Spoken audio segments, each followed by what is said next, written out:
Senhores Deputados, bem-vindo à Comissão, como sempre. É sempre um gosto tê-lo cá e à sua equipa.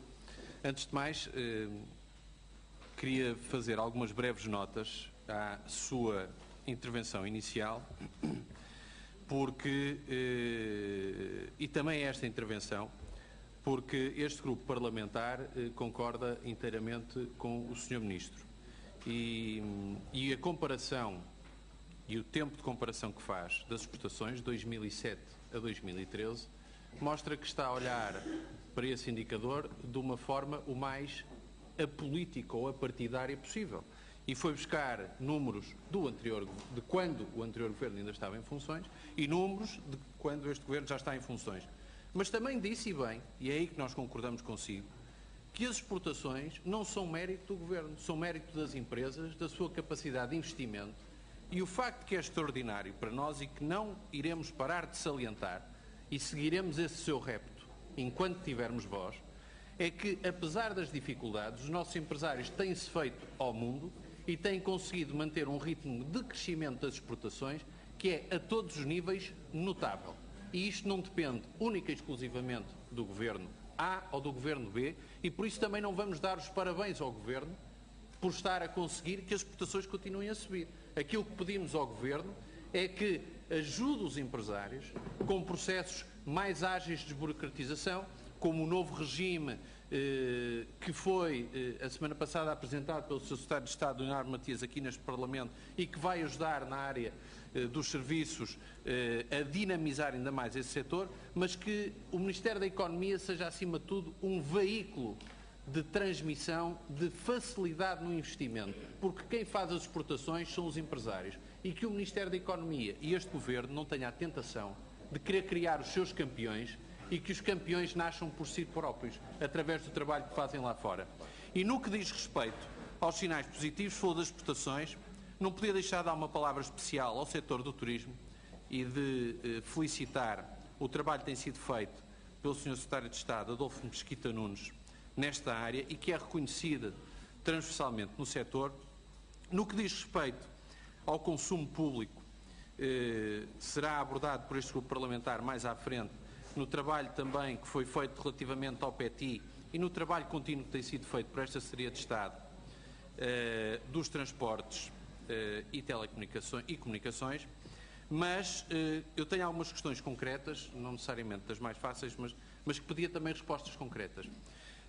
E uma delas prende-se com o salário mínimo nacional, porque temos falado do consumo privado como sendo também um dos 4 motores da economia, estabilizou, parece haver uma inversão da tendência, mas queria fazer-lhe 2 perguntas concretas e deixar-lhe no fim uma nota para poder ajudar.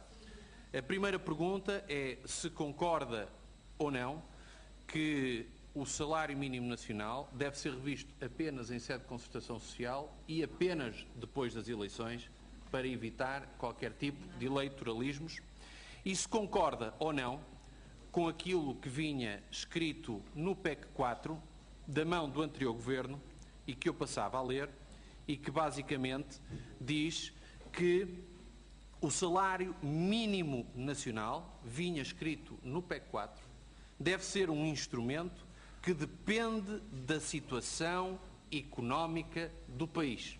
Isto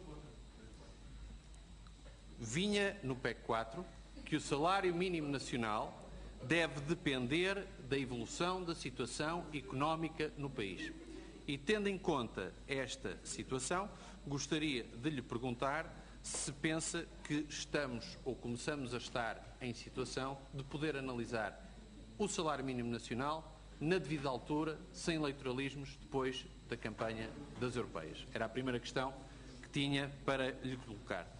A segunda questão prende-se também com o Conselho de Ministros de ontem e com as medidas de consolidação orçamental apresentadas pelo Governo, ainda que de forma muito, como é que eu ia dizer, ainda que de forma muito macro. Mas tenho ouvido muitas críticas da oposição relativamente ao facto de termos apresentado um pacote de medidas de poupança no Estado de 1,4 mil milhões de euros, quando inicialmente era de 2.000 milhões de euros.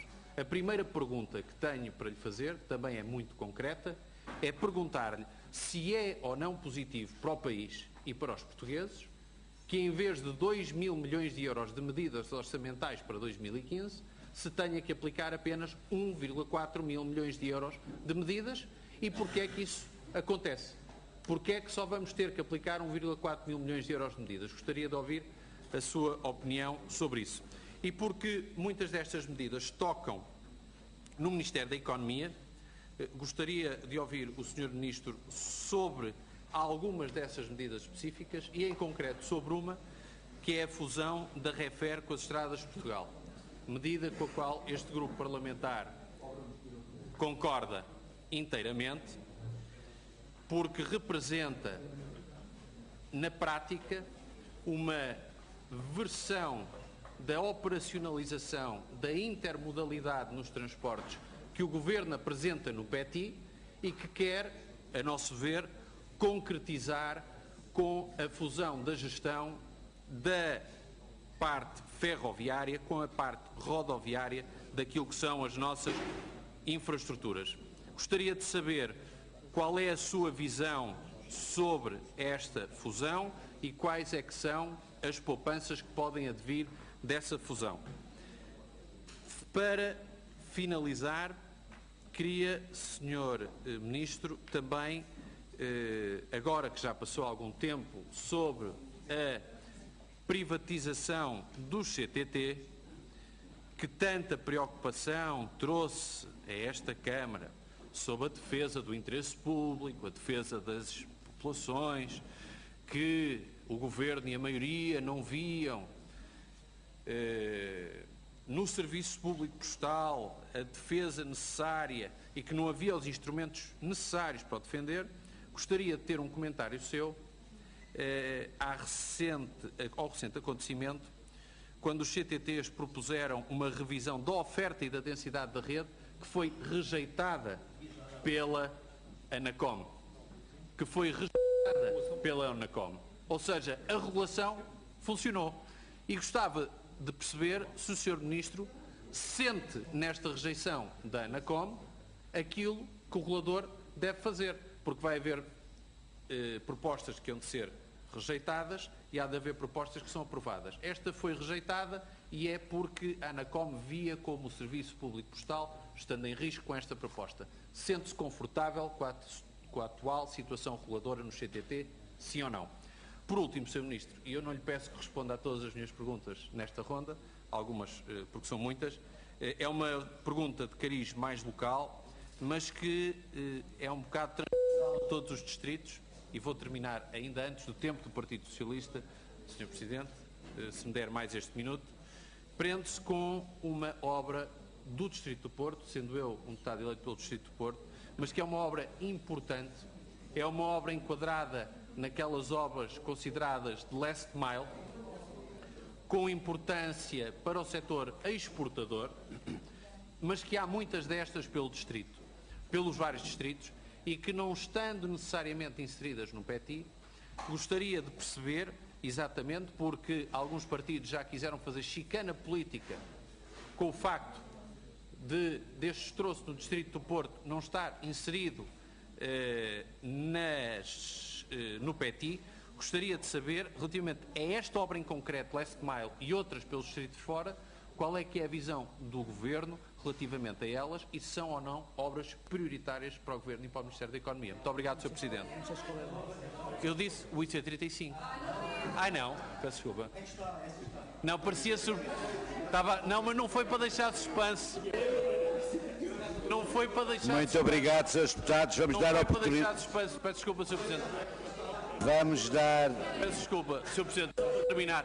Não foi para deixar suspense, foi para... Sei que tinha dito logo no início que era a obra. Era do tempo de C35. Não, está só o troço Aroca.